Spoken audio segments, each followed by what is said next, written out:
Group के 6 मैचों में 4 मैच जीतकर भारत इस विश्व कप के सेमीफाइनल में पहुंच चुका था और अपने इस 4 जीत में भारत ने वेस्टइंडीज और ऑस्ट्रेलिया जैसी दिग्गज टीमों को भी परास्त किया था। लेकिन इस पराक्रम के बाद भी मीडिया, क्रिकेट पंडित और इंग्लैंड में सट्टा लगाने वाली कंपनी लैडब्रोक अपनी वाड़ी में भविष्यवाणी कर रहे थे कि भारत का सेमीफाइनल में पहुंचना सिर्फ किस्मत की बात है और इंग्लैंड इस सेमीफाइनल में भारत को पराजित करके वेस्टइंडीज के साथ इस विश्व कप का फाइनल मैच खेलेगा।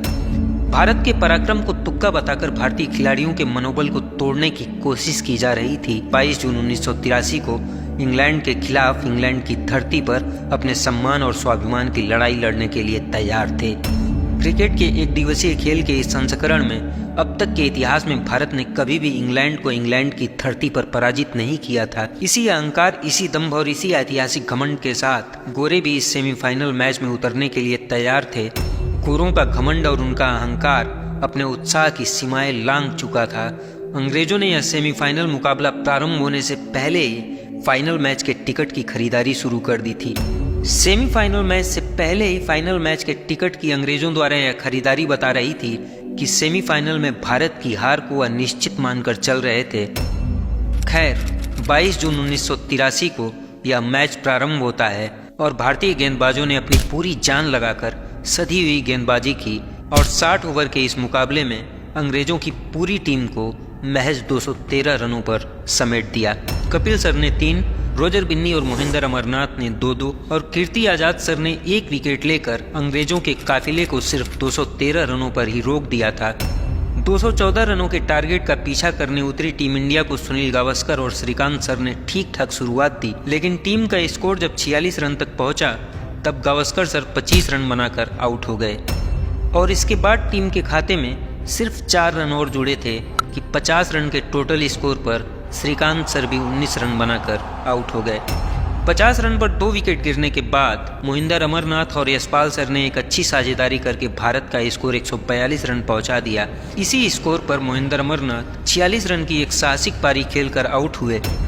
अमरनाथ के जाने के बाद संदीप पाटिल और यशपाल शर्मा ने भारत को जीत के करीब पहुंचा दिया। यशपाल शर्मा ने शानदार 61 रन की पारी खेली, जबकि संदीप पाटिल ने भी 51 बेहतरीन रन बनाकर भारत को जीत की दहलीज पार करवा दी थी। इस सेमीफाइनल मुकाबले में टीम इंडिया की जीत में अहम भूमिका निभाने वाले मोहिंदर अमरनाथ को मैन ऑफ द प्लेयर चुना गया।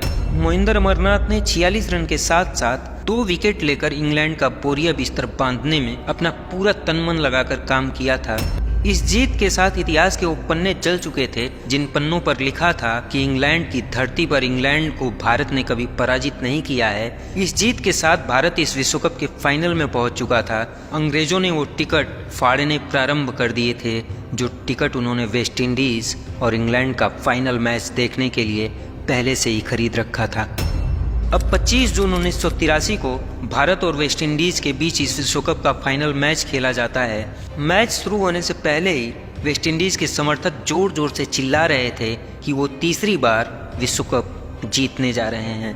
उधर प्रेस बॉक्स में अंग्रेज और ऑस्ट्रेलियाई पत्रकार बात कर रहे थे कि यह एक खराब फाइनल होने जा रहा है। इंग्लैंड या ऑस्ट्रेलिया होते तो फाइनल में वेस्टइंडीज का अच्छा मुकाबला करते। भारतीय पत्रकार मिहिर बोस, जो उस समय संडे टाइम्स के लिए काम कर रहे थे, उन्हें अंग्रेज और ऑस्ट्रेलियाई पत्रकारों द्वारा भारत की यह तौहीन अच्छी नहीं लगी और वे प्रेस बॉक्स को छोड़ करके ग्राउंड की तरफ नीचे आ गए। उस दिन टॉस ने कपिल सर का साथ नहीं दिया और इस फाइनल मुकाबले के लिए उस दिन कपिल सर टॉस हार गए। वेस्टइंडीज ने भारत को बैटिंग करने का निमंत्रण दिया और एंडी रॉबर्ट्स ने सुनील गावस्कर को सिर्फ 2 रन पर आउट करके भारत की सांसें रोक दी। गावस्कर के आउट होने के बाद मोहिंदर अमरनाथ ने दूसरा छोर संभाला। एक छोर को संभालकर श्रीकांत सर अच्छी बल्लेबाजी कर रहे थे। मोहिंदर अमरनाथ और श्रीकांत सर के बीच दूसरे विकेट के लिए 57 रन की साझेदारी हो चुकी थी कि तभी कप्तान क्लाइव लायड ने गेंद मैल्कम मार्शल को थमा दी और मार्शल ने आते ही श्रीकांत सर को पवेलियन का रास्ता दिखा दिया। श्रीकांत सर ने इस फाइनल मुकाबले में 38 रन की एक बेहतरीन पारी खेली, जो दोनों टीमों की तरफ से इस मैच का सर्वाधिक स्कोर था। श्रीकांत सर के जाने के बाद कोई भी भारतीय बल्लेबाज बहुत कुछ खास नहीं कर सका और पूरी भारतीय टीम 5 ओवर शेष रहते ही सिर्फ 183 रनों पर ही सिमट जाती है। भारत को 183 रनों पर समेटने के बाद वेस्टइंडीज की टीम इस तरह से पवेलियन की तरफ भागी कि जैसे उन्होंने विश्व कप जीत लिया हो और वे उसे उठाने के लिए दौड़ रहे हों। लेकिन ये तो अभी कहानी का सिर्फ एक पन्ना था, अभी तो पूरी की पूरी किताब बाकी है। ये तो अभी उन हवाओं का सिलसिला था, अभी तो पूरा का पूरा तूफान बाकी है। 183 रन पर भारतीय टीम के सिमटने के बाद भारत में क्रिकेट प्रेमी झल्लाकर अपने रेडियो और टीवी सेट को बंद कर रहे थे। मैच खत्म होने से पहले ही विदेशी पत्रकार वेस्टइंडीज की जीत को लेकर अपनी अपनी हेडलाइंस को तैयार करने में जुट गए थे। स्टेडियम में जो थोड़े बहुत भारतीय दर्शक थे उनको वेस्टइंडीज के दर्शकों ने चिढ़ाना प्रारंभ कर दिया था। लॉर्ड्स में मौजूद क्रिकेट के जानकार चर्चा करने लगे थे कि अगर व्यू रिचर्ड्स रुक गए तो मैच 25 ओवर पहले ही खत्म हो जाएगा। पूरी दुनिया जब भारत के हारने का इंतजार कर रही थी, ठीक उसी वक्त भारत का वह कप्तान अपने खिलाड़ियों को समझा रहा था कि तूफान चाहे जितना भी भयंकर हो, लेकिन जमीन से पुष्पित और पल्लवित हुए तिनके को भी वह उखाड़ नहीं सकता है। भले ही हमारे बल्लेबाजों का शो फ्लॉप हो चुका हो, लेकिन हमारे गेंदबाजों की फिल्म रिलीज होनी अभी बाकी है। मान लिया मैंने कि लोग हमारे हारने की चर्चा कर रहे हैं, लेकिन जीतने का मजा भी तभी है जब पूरी दुनिया आपके हारने का इंतजार कर रही हो। भारतीय कप्तान के एक एक शब्द भारतीय खिलाड़ियों के अंदर एक जादुई ऊर्जा का संचार कर रहे थे।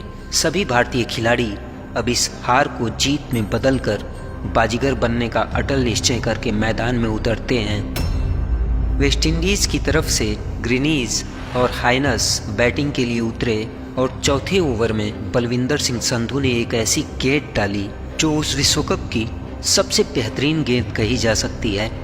बलविंदर सिंह संधू की इस गेंद पर ग्रीनीज ने ये सोचकर बल्ला ऊपर उठा लिया कि गेंद ऑफ स्टंप के बाहर वाइड जा रही है, और गेंद अचानक टर्न होकर अंदर आई और ग्रीनीज का ऑफ स्टंप ले उड़ी।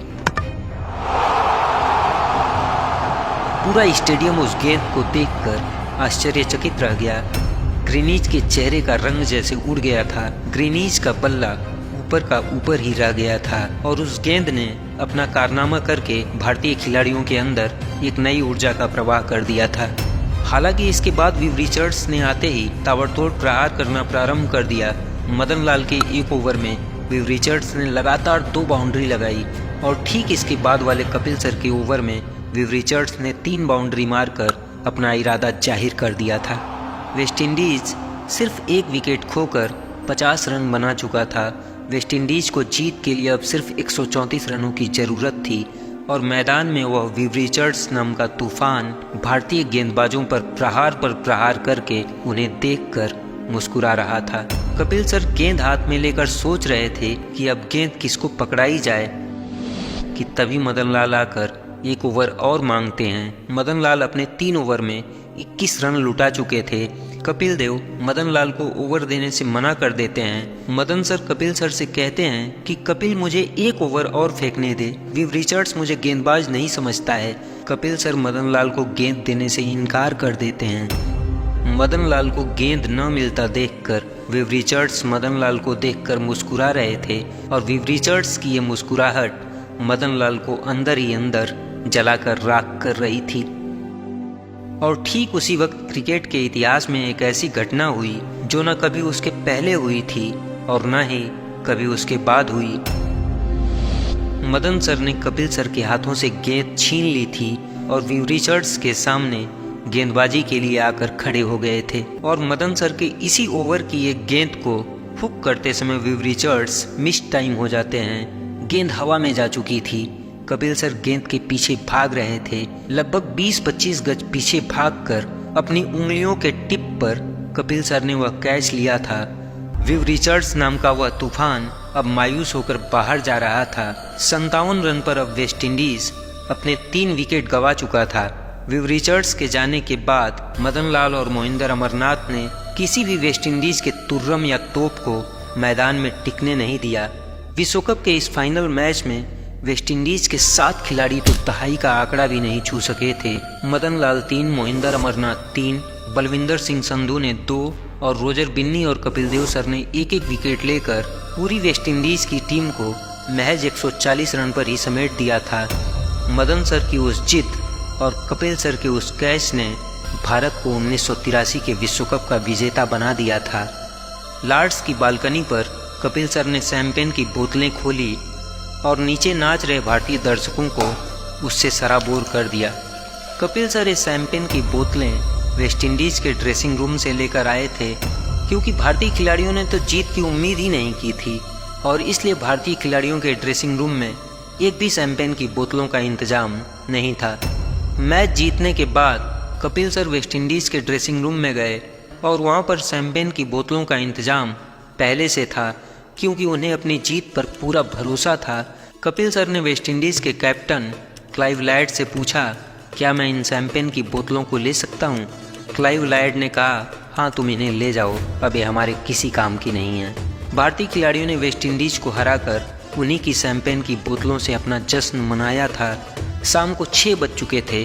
कपिल सर लॉर्ड्स की बालकनी में विश्व कप की वह ट्रॉफी लेकर खड़े थे। भविष्य में हम चाहे जितने विश्व कप जीत जाएं, लेकिन भारतीय क्रिकेट के इतिहास में इससे सुनहरा पल कुछ भी नहीं हो सकता है। इस जीत का जश्न मनाने भारतीय टीम उस रात जब एक होटल पहुंची तो होटल का बिल पे करने के लिए भारतीय खिलाड़ियों के पास पैसे नहीं थे। शैंपेन की शैंपेन बोतल खुल रही थी, लोग पी रहे थे, लेकिन मैं डर रहा था, इसके पैसे कौन देगा? आखिरी दिन था टूर का, किसी के पास कोई पैसा नहीं था। आज भी नहीं जानता वो पैसे किसने दिए। 1983 का यह विश्व कप जीतकर जब भारतीय टीम अपने वतन वापस लौटी तो बीसीसीआई के पास इतने पैसे भी नहीं थे कि भारतीय खिलाड़ियों को पुरस्कार दिया जा सके।